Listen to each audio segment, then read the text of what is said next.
दोस्तों, अगर आप किसी के साथ कमिट करते हैं और उसके बाद आप अपनी कमिटमेंट को पूरा नहीं करते तो ये तो बहुत ही ज़्यादा गलत बात है। और कुछ ऐसा ही हुआ था हमारे ड्रामा की मेन लीड लिली के साथ। उसके बॉयफ्रेंड ने उसके साथ कमिट किया था कि 3 साल के बाद वो वापस आएगा और उसके साथ शादी करेगा, लेकिन वो ऐसा नहीं करता। लेकिन उसने उसके साथ क्या किया, अब ये सब तो ड्रामा देख के पता चलेगा। तो चलिए फिर स्टार्ट करते हैं। ड्रामा का स्टार्ट होते ही हमें अपने ड्रामा की मेन लीड लिली को दिखाया जाता है, जो घर की सफाई कर रही थी और उसके पास में ही आंटी बैठी हुई थी, जो उसे कहती है कि तुम कब से मोपिंग किए जा रही हो, लेकिन मुझे तो फर्श कहीं से साफ नजर नहीं आ रहा। फिर वो उसकी तरफ एक कपड़ा फेंकती है और कहती है कि इसके साथ बैठ के सही से सफाई करो। तो लिली कहती है कि ठीक है आंटी, इसी के साथ ही वो सफाई करने लगती है। फिर वो याद कर रही थी कि गोयान, मैं तुम्हें बहुत ज़्यादा प्यार करती हूँ, यहाँ तक कि 3 साल तक मैंने तुम्हारी माँ की बहुत ज़्यादा केयर की है। अब जब तुम वापस आ जाओगे तो इन सब का मुझे सिला दोगे। आंटी तो उससे घर के बहुत ज़्यादा काम करवाती हैं, बेचारी बर्तन भी धोती है, यहाँ तक कि सारा काम कर करके वो थक ही जाती है। फिर वो गोयान को मिस कर रही थी, तभी डोर बेल होती है। जैसे ही वो बाहर जाके दरवाज़ा खोलती है तो सामने गोयान खड़ा था। वो गोयान को देखते ही कहती है कि फाइनली तुम वापस आ ही गए हो। और इसी के साथ वो उसे कहती है कि चलो शादी कर लेते हैं। तभी फ्लैशबैक का सीन दिखाया जाता है 3 साल पहले का, जहां पर लिली गोयान से कह रही थी कि तुम मुझे छोड़ के ना जाओ, लेकिन गोयान कहता है कि मैं अपने मास्टर की डिग्री फॉरेन कंट्री से कंप्लीट करना चाहता हूं। फिर लिली फाइनली उसे कहती है कि ठीक है, फिर तुम मुझसे कुछ पैसे ले लो ताकि तुम्हें वहां पर किसी चीज़ की प्रॉब्लम ना हो। जब तुम वापस आओगे तो हम दोनों शादी कर लेंगे, और मीनवाइल मैं तुम्हारी माँ की भी बहुत ज़्यादा केयर करूंगी। गोयान भी उसके साथ पक्की कमिटमेंट कर लेता है कि ठीक है, तुम 3 साल तक मेरा वेट करना, मैं जैसे ही बाहर से वापस आऊंगा तो तुम्हारे साथ शादी करूंगा। इसी के साथ ही वो अपना सूटकेस उठाता है और वहां से चला जाता है। फिर दूसरी तरफ हमें गोयान को भी दिखाया जाता है, जो ऐना के साथ वहां से वापस आता है। ऐना उससे पूछती है कि इतनी देर बाद हम आए हैं और तुम मुझे सीधा अपने घर पे ले आए हो, लेकिन गोयान उसे कहता है कि मैं सबसे पहले तुम्हें अपनी माँ से मिलवाना चाहता हूँ। ऐना उसे कहती है कि घर पे एक लड़की तुम्हारा वेट भी तो कर रही है। गोयान कहता है कि छोड़ो परे, उसकी परवाह किसको है। इसी के साथ ही लिली जैसे ही दरवाज़ा खोलती है तो साथ में ऐना भी उसके साथ आ जाती है। गोयान कहता है कि मैं तुमसे शादी नहीं कर सकता। इसी के साथ ही वो ऐना को लेके अंदर आ जाता है। आंटी भी जैसे अपनी बेटे और बहू को देखती हैं तो बहुत खुश होती हैं। फिर ऐना भी आंटी को एक गोल्ड का नेकलेस गिफ्ट करती है और साथ ही उनके गले में भी पहना देती है। आंटी तो अपनी बहू पे निहारे जा रही थी। वो कहती है कि ये लड़की तो बहुत ही ज्यादा प्यारी है। ऐना लिली की तरफ देखते हुए कहती है कि इस लड़की का क्या करना है। तो गोयान कहता है कि इसकी मुझे जरूरत नहीं, इसीलिए ये यहाँ से जा सकती है। लिली तो उन दोनों को देख के रोने लगती है। वो कहती है कि तुम मेरे साथ ऐसा नहीं कर सकते। तभी गोयान के मोबाइल पे कंपनी से कॉल आ जाती है कि उसकी प्रमोशन हो गई है। आंटी कहती है कि मेरी बहू तो बहुत ही ज्यादा लकी है, जैसे ही इस घर में आई है तो मेरे बेटे की प्रमोशन हो गई है। फिर वो लिली को कहते हैं कि अगर रहना है तो यहाँ पर रह सकती हो, लेकिन हमारी मेड बन के रहना पड़ेगा। लिली को तो बहुत गुस्सा आता है। वो अपना एप्रन भी उठा देती है और एक जग उठा के नीचे मारती है। एली तो उससे डरना शुरू हो जाती है। गोयान कहता है कि तुम मेरी वाइफ को डरा रही हो, तुम यहाँ पर रहना चाहती हो तो शौक से रह जाओ, फिर तुम ऐना के लिए एक बच्चा भी पैदा कर देना, क्योंकि मैं तो ऐना का फिगर खराब नहीं करना चाहता। लिली गुस्से में आ जाती है और उसे गुस्से में कहती है कि बाढ़ में जाओ तुम भी और तुम्हारी बीवी भी, मुझे तो इस घर में रहना ही नहीं है। तभी उसके मोबाइल के ऊपर उसके मैनेजर की कॉल आती है, जो उसे बता रहा था कि आपने अपनी कंपनी को कब संभालना है, आप काफी दिनों से अपने घर से भी बाहर हैं, आप अपनी असली आइडेंटिफिकेशन कब जाहिर करेंगी। यानी कि हमें पता चलता है कि लिली बहुत ही ज्यादा रिच लेडी थी, लेकिन वो तो सिर्फ गोयान की वजह से पुअर लाइफ गुजार रही थी ताकि गोयान कॉम्प्लेक्स में ना जाए। लेकिन गोयान उसे कहता है कि मुझे किसी भी तरह से तुम्हारी कोई जरूरत नहीं, मेरी बीवी तुमसे बहुत ही ज्यादा प्यारी है। फिर उसकी माँ भी कहती है कि हाँ हाँ, इस कचरे को तो यहाँ से निकल ही जाना चाहिए। फिर वो जाती है और अपने ड्रॉर में से कुछ पैसे निकाल के लाती हैं। वो लिली से कहती हैं कि ये पैसे लो और यहाँ से चले जाओ, मुझे पता है कि तुमने काफी हमारी खिदमत की है। फिर ऐना भी उसे कहती है कि लिली, अगर तुम्हें ये पैसे कम पड़ रहे हैं तो तुम मेरा भी कार्ड यूज कर सकती हो, इसमें भी काफी ज्यादा पैसे हैं, तुम्हारी जिंदगी गुजारने के लिए तो बहुत ज्यादा हो जाएंगे। तभी गोयान के फादर आ जाते हैं, जो लिली को बिल्कुल इग्नोर कर देते हैं और ऐना को देखने के लिए चले जाते हैं। वो कहते हैं कि अच्छा हुआ कि तुम दोनों वापिस आ गए हो, तुम दोनों ने जो मुझे पहले भी गिफ्ट्स भेजे थे मुझे काफी ज्यादा पसंद आए थे। गोयान कहता है कि डैड, आपको तो ब्रेन ट्यूमर था, आपकी ब्रेन की डिजीज कैसे ठीक हुई। तो लिली कहती है कि मैं तुम्हारे बाप की केयर किया करती थी और मैं फॉरेन कंट्री से उन्हें मेडिसिन मंगवा के देती थी। अगर मैं उनको मेडिसिन देना बंद कर दूं तो दोबारा फिर से उनके ऊपर पैरालिसिस का अटैक हो जाएगा। लेकिन वो कहता है कि हमें उसकी कोई ज़रूरत नहीं, हम इन मेडिसिन को खुद भी बाय कर सकते हैं।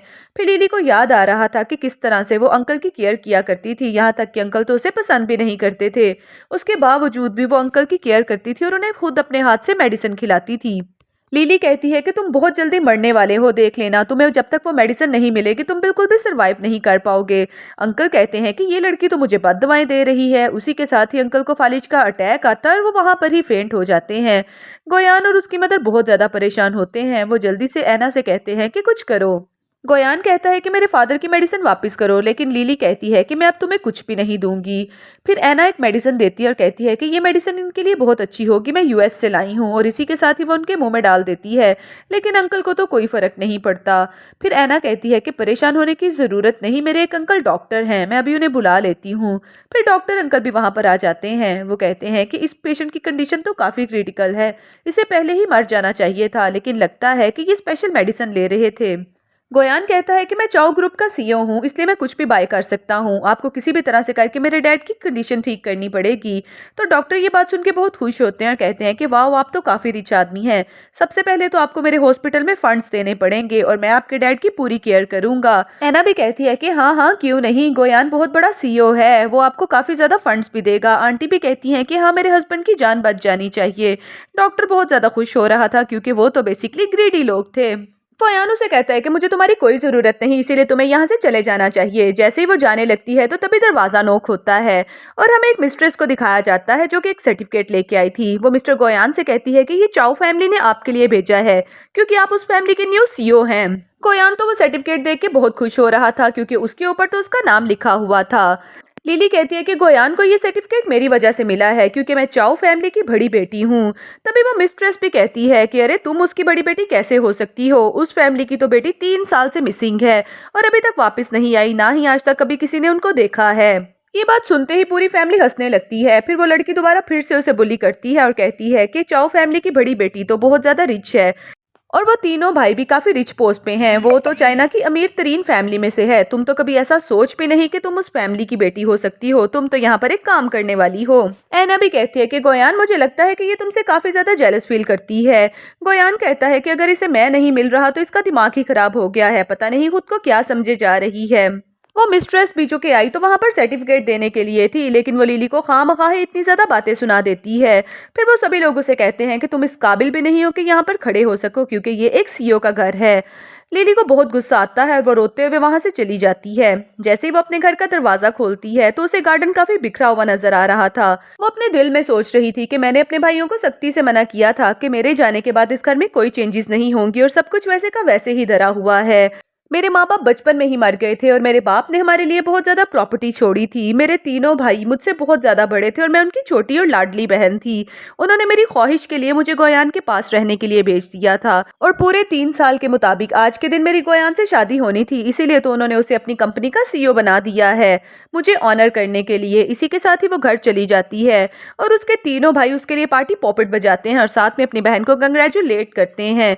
वो कहते हैं कि तुम्हें शादी बहुत मुबारक हो। लेकिन लिली तो रोने लगती है। वो कहती है कि मेरी शादी नहीं हुई, मैंने उसके साथ ब्रेकअप कर लिया है। वो तीनों भाइयों को बहुत गुस्सा आ रहा था। वो कहते हैं कि हम अभी जाके उससे पूछते हैं, लेकिन लिली कहती है कि ऐसे नहीं, मैं चाहती हूँ कि मैं इन लोगों को तड़पा तड़पा के मारूं, जिस तरह से इन लोगों ने मुझे जलील किया है मैं भी इन्हें वैसे ही जलील करूं। फिर नेक्स्ट सीन हमें एक पार्टी का दिखाया जाता है जहां पर एक मेड गोयान और ऐना को बताती है कि आपको पता है उन तीनों भाइयों की बहन मिल चुकी है और उसी खुशी में उन्होंने इतनी शानदार पार्टी का अरेंज किया है और आज मिस्टर गोयान को उनके सीईओ बनने की खुशी पे भी वही मुबारकबाद देगी। गोयान तो मन ही मन में इतराए चला जा रहा था कि लगता है उस लड़की को मैं बहुत पसंद आ जाऊंगा और फिर मेरी उसके साथ शादी हो जाएगी, मैं तो इस ऐना को भी छोड़ दूंगा और अमीर आदमी बन जाऊंगा। तभी हमें लिली की एंट्री दिखाई जाती है जिसने काफी खूबसूरत सा ड्रेस पहन रखा था। गोयान की मदर उसे देखते ही कहती है कि ये लड़की यहाँ पर क्या कर रही है, तो लिली कहती है कि ऑफ कोर्स ये पार्टी मेरे ऑनर में रखी गई है, इसीलिए तो मैंने यहाँ पर आना ही था।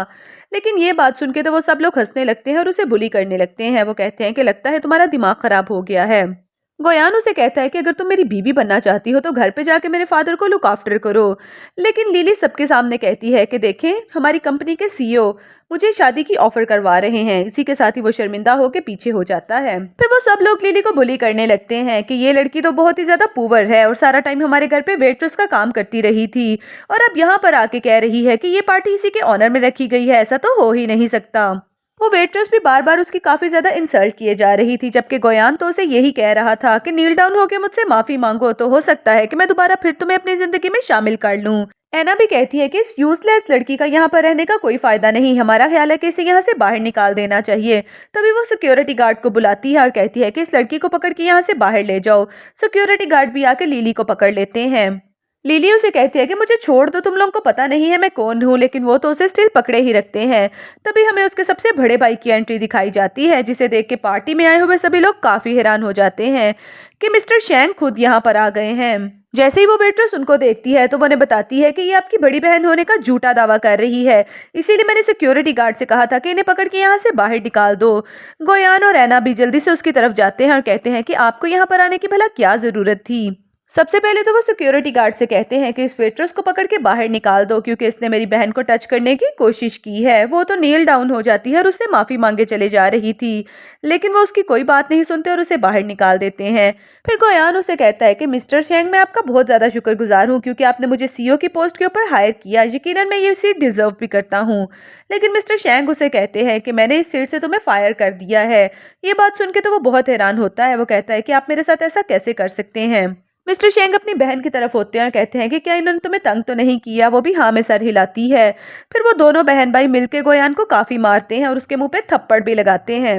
ऐना तो एकदम से पलटी खा जाती है। वो कहती है कि इन लोगों ने मुझे जानबूझ के ऐसा करने के लिए मजबूर किया था। मैं तो काफी इनोसेंट हूँ और मैं तो लिली के साथ कुछ भी बुरा नहीं करना चाहती थी। लेकिन लिली उसे एक लिस्ट दिखाती है। वो कहती है कि ये वो सारे पैसे हैं जो मैंने तुम्हारे ऊपर स्पेंड किए थे। अगर ये सारे पैसे तुम पे बैक नहीं करोगे तो तुम्हें जेल जाना पड़ेगा। गोयान उस पेपर को पकड़ के फाड़ देता है और कहता है कि मैं ये पैसे पे बैक भी नहीं करूंगा और ना ही जेल जाऊंगा। मैं देखता हूँ कि तुम मेरा क्या बिगाड़ती हो। तभी वो अपने सिक्योरिटी गार्ड को बुला लेते हैं और कहते हैं कि इन्हें पकड़ के यहाँ से बाहर ले जाओ, और अगर इन्होंने हमारे पैसे वापस ना किए तो इसे सीधा जेल में भेज देना। फिर गोयान जैसे ही अपने घर पे आता है तो सामने प्रॉपर्टी डीलर का बंदा खड़ा हुआ था, जिसने अपने हाथ में उनके घर की फाइल भी पकड़ी हुई थी। वो कहता है कि आपका घर सेल हो चुका है और सारे पैसे मिस लिली को जाएंगे। गोयान की माँ उसे कहती है कि घर सेल ना करना, मैंने तुम्हारे बाप का ट्रीटमेंट भी करवाना है। लेकिन गोयान कहता है कि अगर मैं उसे पैसे नहीं दूंगा तो मुझे जेल जाना पड़ेगा। अब आंटी तो ऐना को डांटने लगती है कि तुम्हारी वजह से हम बर्बाद होके रह गए हैं। गोयान जल्दी से सिग्नेचर कर देता है। फिर वो ऐना से कहता है कि तुमने कहा था ना कि तुम यूएस से मेडिसिन मंगवा के दोगी और मेरे डैड का ट्रीटमेंट करवाओगी। ऐना कहती है देखो वो तो पहले की बात थी, लेकिन अब अगर तुम मुझसे फेवर चाहते हो तो उसके लिए अपना घर तुम्हें मेरे नाम करना पड़ेगा। उसके बाद मैं सोचूंगी कि तुम्हारे बाप के साथ मैंने क्या करना है। लेकिन गोयान उसे कहता है कि तुम बहुत बुरी लड़की हो। ऐना तो चुपचाप वहां से जाने लगती है। लेकिन तभी लिली आ जाती है। वो कहती है कि सिग्नेचर करने के बाद भी तुम लोग यहाँ पर खड़े हो, ये घर अब मेरा हो चुका है, इसीलिए तुम लोग यहाँ से जा सकते हो। आंटी की तो फुल ऑन एक्टिंग शुरू हो जाती है। वो रोते हुए सबको बता रही थी कि ये लड़की हमारे साथ बहुत गलत कर रही है और हमें हमारे ही घर से बाहर निकाल रही है, जबकि हमने तो इसके साथ कुछ भी गलत नहीं किया। गोयान भी उसे कहता है कि देखो मेरे पास वापिस आ जाओ, हम दोनों मिलके काम करेंगे और तुम बहुत ज्यादा रिच लेडी बन जाओगी। इस तरह से झूठ बोलने से तो तुम्हें कुछ भी नहीं मिलेगा, क्योंकि चाओ फैमिली तो तुम्हें बिल्कुल भी ऑन नहीं करेगी। तभी लिली का सेकंड ब्रदर वहां पर आ जाता है। वो कहता है कि तुम्हें किसने कहा कि हम इसे ऑन नहीं करेंगे। अब उसको देखकर तो ऐना भी काफी हैरान होती है। कहती है कि क्या वाकई तुम चाओ फैमिली की बेटी हो, हमें तो इस बात पे यकीन ही नहीं आता। लेकिन मैंने तो कुछ भी नहीं किया। गोयान भी उसे कहता है कि तुम इतने सालों तक मेरे साथ रही और तुमने मुझे कभी भी इस बात के बारे में नहीं बताया। आंटी की भी एक्टिंग शुरू हो जाती है। आंटी कहती है कि मेरी बहू तो है ही बहुत ज्यादा प्यारी, मुझे तो बहुत अफसोस होता है कि तुम क्यों हमें छोड़ के चली गई। लेकिन लिली उन्हें कहती है कि मेरे पास तुम लोगों की नौटंकी के लिए कोई टाइम नहीं, जल्दी से इस घर को खाली करो, क्योंकि ये अब मेरा हो चुका है और मेरे सारे पैसे मुझे वापस करो, अदरवाइज तुम्हारे ऊपर फ्रॉड का केस कर दूंगी और फिर तुम्हें जेल में करवा दूंगी। फोयान कहता है कि मैं तुम्हें बहुत ज्यादा प्यार करता था, तुम मेरे साथ ऐसे कैसे कर सकती हो। तो लिली उसके क्लोज होते हुए कहती है कि देखो जैसा तुमने मेरे साथ किया अब मैं भी तुम्हारे साथ बिल्कुल वैसा ही करूंगी। और इसी के साथ ही वो उन लोगों को वहां पर ही छोड़ती है और वहां से चली जाती है। आंटी तो नीचे जमीन पे बैठ के ही रोने लगती हैं कि हमारी बहू ने हमारे साथ बहुत ज्यादा गलत किया है। फिर लोग भी वहां पर इकट्ठा होने शुरू हो जाते हैं और कहते हैं कि ये पहले अपनी बहू पे जुल्म किया करती थी और अब किसी बात को मान ही नहीं रही। फिर दूसरी तरफ हमें लिली को दिखाया जाता है जो अपने तीनों भाइयों के पास आ जाती है। उसके भाई कहते हैं कि अब आगे हमारी बहन क्या करना चाहती है। वो कहती है कि अभी तो इनका मजीद तमाशा देखना है। लेकिन तभी वहां पर ऐना आ जाती है जो उसके आगे नील डाउन होकर उससे माफी मांग रही थी। वो कहती है कि मुझे तो फोयान ने ऐसा करने के लिए बोला था, वरना मेरा तो इन सब में कोई कसूर ही नहीं है। लिली के भी जहन में ट्रिक आती है, इसीलिए वो सॉफ्ट हार्टेड बन जाती है। वो कहती है कि अच्छा चलो ठीक है, मैं तुम्हें माफ़ भी कर देती हूँ और अपनी कंपनी में जॉब भी दे देती हूँ, लेकिन उसके लिए सबसे पहले तुम्हें 3 मिलियन लेके आने पड़ेंगे। ऐना कहती है कि 3 मिलियन लाना मेरे लिए कोई बड़ी बात नहीं, मैं ले आऊँगी। फिर वो उसे एक फ़ाइल देती है, उसके हाथ में नहीं बल्कि दूर फेंक देती है। ऐना जल्दी से उस फाइल को पकड़ती है और कहती है कि हाँ ठीक है, मैं सारे पैसे ले आऊँगी। वो उसे थैंक्स बोलती है और वहाँ से चली जाती है। उसके जाने के बाद ही ऐना सुख का सांस लेती है। वो अपने भाइयों से कहती है कि ये तो बस शुरुआत है, अभी मैंने गोयान का पूरा तमाशा देखना है। तो उसी तरफ हम ऐना को देखते हैं जो गोयान के साथ काफी चिपक चिपक के बैठ रही थी। वो उसे कहती है कि डार्लिंग मुझे 3 मिलियन की जरूरत है, अगर तुम मुझे थोड़े से पैसे दे दो तो हम जल्दी से शादी कर लेंगे। तभी गोयान की माँ वहां पर आ जाती है। वो कहती है कि हमारे पास पैसे बिल्कुल भी नहीं है और दोबारा इसके ऊपर बिल्कुल भी ट्रस्ट मत करना। लेकिन गोयान अपने दिल में सोचता है कि लिली मुझे ऑलरेडी छोड़ के जा चुकी है और इसीलिए मैं ऐना को भी नहीं खो सकता। वो उसे कहता है कि ठीक है, मैं तुम्हें पैसे दे दूंगा। फिर दूसरी तरफ ऐना को याद आ रहा था कि लिली ने उसे कहा था कि अगर तुम इस प्रोजेक्ट को कंप्लीट करने के लिए पैसे ना लेके आई तो ये प्रोजेक्ट हम किसी और के हवाले कर देंगे। तो वो फाइल को जल्दी से पकड़ लेती है। वो कहती है कि नहीं नहीं, मैं किसी भी तरह से करके पैसे जरूर लेके आऊंगी। तभी कोयान भी आ जाता है। वो कहता है कि मैं पैसे ले आया हूँ। ऐना तो बेड पे मजे से लेटी हुई थी। जैसे ही वो देखती है कि फंड्स ट्रांसफर हो गए हैं, वो कहती है कि मैं अभी आती हूँ। इसी के साथ ही वो वहां से चली जाती है। लेकिन कोयान की माँ कहती है कि ये भी तुम्हें धोखा दे के चली गई है। इसी के साथ ही उन्हें हार्ट पेन होती है और वो बेड पे गिर जाती है। इधर ऐना लिली से मिलने के लिए उसके ऑफिस में आती है। वो उसे कहती है कि तुमने जितने पैसे कहे मैंने अरेंज कर लिए, अब तो ये प्रोजेक्ट मेरे नाम ही होगा। लिली उसकी तरफ फाइल करते हुए कहती है कि ये एक ऐसा प्रोजेक्ट है जिसमें तुम्हें इन्वेस्ट करना होगा, जल्दी से इन पैसों पे इन्वेस्ट करो तो तुम्हें ये सारे पैसे दोबारा फिर से रिफंड हो जाएंगे। वो ये बात सुन के बहुत ज्यादा खुश होती है और जल्दी से उस प्रोजेक्ट के ऊपर सिग्नेचर कर देती है। लिली अपने दिल में सोच रही थी कि लगता है ये मेरे हाथों काफी बुरी तरह से बेवकूफ बन रही है। दूसरी तरफ गोयान और उसकी माँ को देखते हैं जो हॉस्पिटल में अपने डैड को मिलने के लिए जाते हैं। तो डॉक्टर बताते हैं कि आपके पेशेंट की कंडीशन काफ़ी ज़्यादा ख़राब है, जल्दी से इनकी डिजीज़ का एंटीडोट लेके आएं। लेकिन फोयान की माँ कहती है कि अब तुम्हें जल्दी से लिली के पास ही जाना होगा। इधर फोयान भी लिली के पास आ जाता है। उसे कहता है कि प्लीज़ हमें माफ़ कर दो और मेरे फादर का एंटीडोट दे दो क्योंकि वो मर रहे हैं। लिली कहती है कि ये क्या भीख मांगने का तरीका हुआ। इसी के साथ ही वो नील डाउन हो जाता है।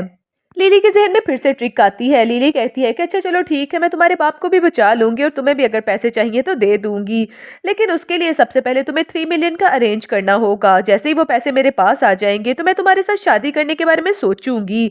कोयान तो ये बात सुन के बहुत ज्यादा खुश होता है और जल्दी से ऐना को कॉल करता है। उसे कहता है कि मेरे पैसे मुझे वापस करो।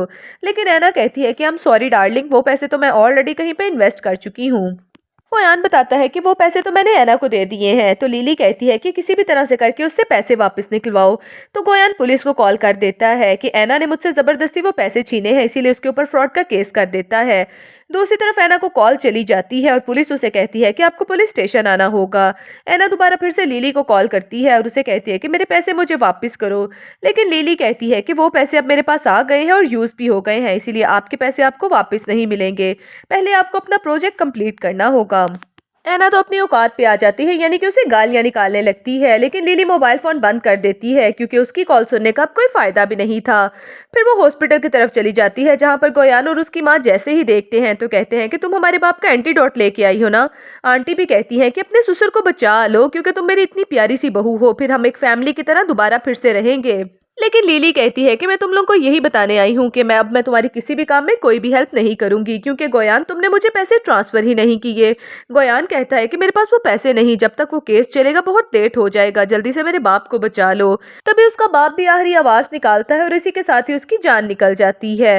फोयान और उसकी माँ तो वहां पर ही बैठे रोना शुरू कर देते हैं। फिर दूसरी तरफ हमें लिली को अपने भाइयों के साथ दिखाया जाता है।